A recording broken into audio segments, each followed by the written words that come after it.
हरि ओम श्रीकेशवाय नमः। नारायणाय नमः। माधवाय नमः।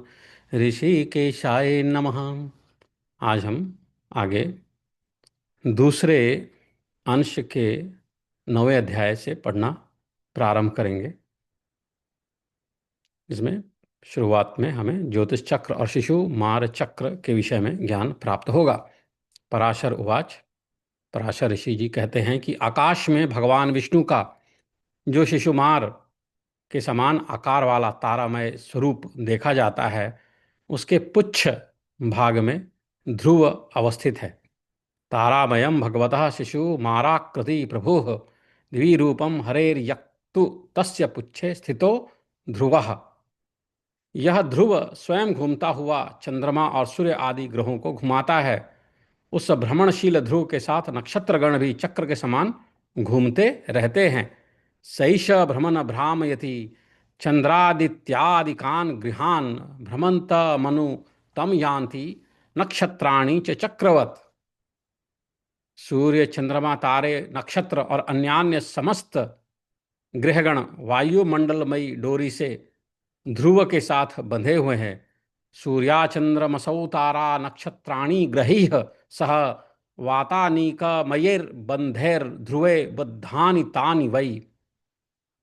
मैंने तुमसे आकाश में ग्रहगण के जिस शिशुमार स्वरूप का वर्णन किया है, अनंत तेज के आश्रय स्वयं भगवान नारायण ही उसके हृदय स्थित आधार हैं।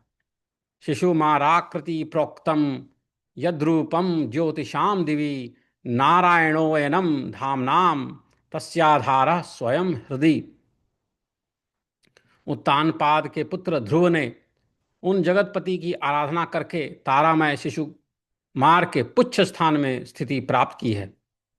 उक्तानपाद पुत्रस्तु तमाराध्य जगतपतिम स तारा शिशुमारस्य ध्रुवः पुच्छे व्यवस्थितः। शिशुमार के आधार सर्वेश्वर श्री नारायण हैं। शिशुमार ध्रुव का आश्रय है और ध्रुव में सूर्यदेव स्थित हैं। तथा हे विप्र, जिस प्रकार देव, असुर और मनुष्य आदि के सहित यह संपूर्ण जगत सूर्य के आश्रित है, वह तुम एकाग्र होकर सुनो। सूर्य 8 मास तक अपनी किरणों से 6 रसों से युक्त जल को ग्रहण करके उसे 4 महीनों में बरसा देता है। उससे अन्न की उत्पत्ति होती है और अन्न ही से संपूर्ण जगत पोषित होता है। आधारः शिशुमारस्य सर्वाध्यक्षो जनार्दनः ध्रुवस्य शिशुमारस्तु ध्रुवे भानुर्व्यवस्थितः तदाधारं जगच्चेदं सदेवासुरमानुषम् येन विप्र विधानेन तन्ममैकमनः शृणु विवस्वानष्टभीर्मासैररादायापो रसात्मिकाः वर्षत्यम्बु ततश्चानमन्नादप्यखिलं जगत्। सूर्य अपनी तीक्ष्ण रश्मियों से संसार का जल खींचकर उससे चंद्रमा का पोषण करता है और चंद्रमा आकाश में वायुमयी नाड़ियों के मार्ग से उसे धूम, अग्नि और वायुमय मेघों से बचाता है, पहुंचा देता है। वायुमय मेघों से पहुंचा देता है। विवस्वानु शुभस्तीक्ष्णैर्दादाय जगतो जलम सोमम पुष्णात्य थेत दुश्च वायुनाड़ीमयर्दिवि नालैर्विक्षिपते भ्रेषु धूमाग्न्य नील मूर्तिषु। यह चंद्रमा द्वारा प्राप्त जल मेघों से तुरंत ही भ्रष्ट नहीं होता, इसलिए अभ्र कहलाता है। यह चंद्रमा द्वारा प्राप्त जल मेघों से तुरंत ही भ्रष्ट नहीं होता, इसलिए अभ्र कहलाता है। हे मैत्रेय, काल जनित संसार के प्राप्त होने पर यह अभ्रस्त जल निर्मल होकर वायु की प्रेरणा से पृथ्वी पर बरसने लगता है। ना भ्रश्यन्ति यतस्तेभ्यो जलान्य भ्राणितान्यतः अभ्रस्थाः प्रपतन्त्यापो वायुना समुदीरिताः संस्कारम कालजनितम मैत्रेयासाद्य निर्मलाः। वाटर साइकिल के बारे में बता रहे हैं। वाटर साइकिल के बारे में, यह चंद्रमा द्वारा प्राप्त जल मेघों से तुरंत ही भ्रष्ट नहीं होता, इसलिए अभ्र कहलाता है। हे मैत्रेय, काल जनित संस्कार के प्राप्त होने पर यह अभ्रस्त जल निर्मल होकर वायु की प्रेरणा से पृथ्वी पर बरसने लगता है। सरित समुद्र भौमास्तु तथाप प्राणि संभवा चतुष्प्रकारा भगवान ना दत्ते सविता मुने। हे मुने, भगवान सूर्यदेव नदी, समुद्र, पृथ्वी तथा प्राणियों से उत्पन्न इन चार प्रकार के जलों का आकर्षण करते हैं।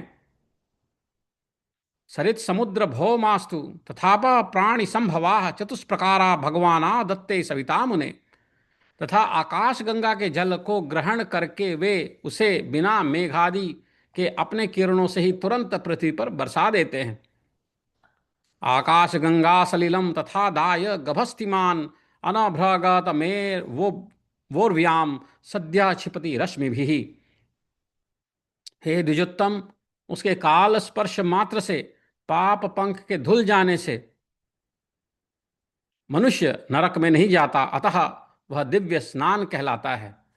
तस्य संस्पर्श निर्धूत पाप पंको द्विजोत्तम, तस्य संस्पर्श निर्धूत पाप पंको द्विजोत्तम, न याति नरकम मर्त्यो दिव्यम स्नानम हि तत् स्मृतम।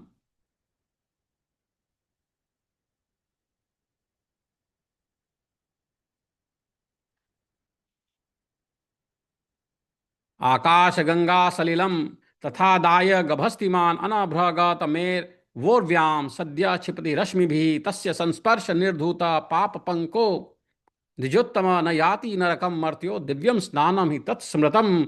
दृष्ट सूर्यम ही यद्वारी पतत्य भ्रेविर्ना दिवः, आकाश गंगा सलिलम तद्गोभी क्षिप्यते रवेह।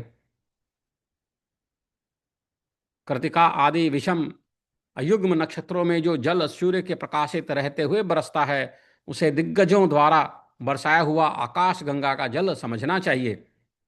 कृत्तिका दिशु वृक्षेषु विषमेषु च यद्व्यः दृष्टार्क पतितम ज्ञेयम तदगांगम दिग्गजोज्झितम।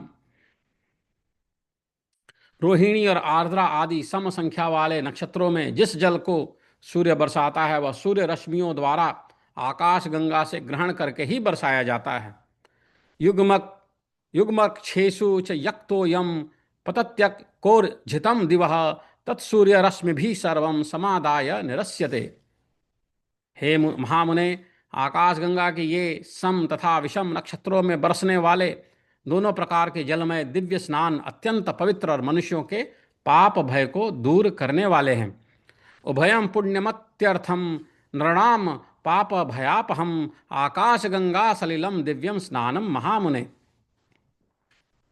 हे द्विज, जो जल मेघों द्वारा बरसाया जाता है वह प्राणियों के जीवन के लिए अमृत रूप होता है और औषधियों का पोषण करता है।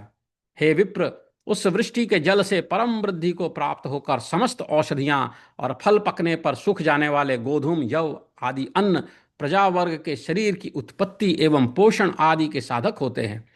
उनके द्वारा शास्त्रविद मनीषीगण नित्य प्रति यथाविधि यज्ञानुष्ठान करके देवताओं को संतुष्ट करते हैं। इस प्रकार संपूर्ण यज्ञ, वेद, ब्राह्मण आदि वर्ण, समस्त देव समूह और प्राणीगण वृष्टि के ही आश्रित हैं। हे मुनिश्रेष्ठ, अन्न को उत्पन्न करने वाली वृष्टि ही इन सब को धारण करती है तथा उस वृष्टि की उत्पत्ति सूर्य से होती है। यक्तुः मेधैः समुत्सृष्टं वारि तत्प्राणिनां द्विज पुष्णात्यो सधयः सर्वा जीवनायामृतं हि तत् तेना वृद्धिं परां नीता सकलश्चोषधीगणः साधक फलपाकान्तः प्रजानां द्विज जायते। तेन यज्ञानथा प्रोक्तान् मानवा शास्त्रचक्षुषः कुर्वन्त्य हर हस्तैश्च देवानाप्ययन्ति ते। एवं यज्ञाश्च वेदाश्च वर्णाश्च वृष्टिपूर्वकाः सर्वे देवा निकायाश्च सर्वे भूत गणाश्च ये। वृष्ट्या धृतमिदं सर्वं मन्नं निष्पाद्यते यया सापि निष्पाद्यते वृष्टिः सुवित्रा सावित्रा मुनिसत्तम सवित्रा मुनिसत्तम। हे मुनि वरोत्तम, सूर्य का आधार ध्रुव है, ध्रुव का शिशुमार है तथा शिशुमार के आश्रय श्री नारायण है। उस शिशुमार के हृदय में श्री नारायण स्थित हैं, जो समस्त प्राणियों के पालन करता तथा आदिभूत सनातन पुरुष हैं। आधारभूत सवितुर्ध्रुवो मुनि वरोक्तमा ध्रुवस्य शिशुमारो सोपी नारायणात्मकः हृदि नारायणस्तस्य शिशुमारस्य संस्थितः विभर्ता सर्वभूतानां आदिभूतः सनातनः। इति श्री विष्णुपुराणे द्वितीये अंशे नवमो अध्यायः।